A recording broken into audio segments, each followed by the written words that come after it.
সবসময় যে দুধ ভাত খাবো তা না। আজকে কাস্টমার নিয়ে এসে এইটা এসে বললো যে ভাইয়া ফোনটা এই মাঝে মধ্যে চলে মাঝে মধ্যে বন্ধ হয়ে যায়, ক্যামেরা আসলে বন্ধ হয়ে যায়, গান বাজালে বন্ধ হয়ে যায়।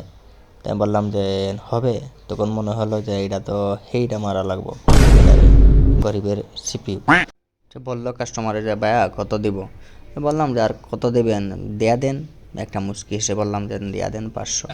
বললাম না 300 দেওয়া দেবো। বললাম আচ্ছা সমস্যা না, বসেন একটু সময় দিয়ে দেবো। খুললাম, খোলার পর প্রথম অবস্থায় আমার মনটা কেমন কেমন করতে আছে যে কেমনে। খুললাম, খোলার পর দেখে যে পানি, ভিতরে যে পানির অবস্থা নাই।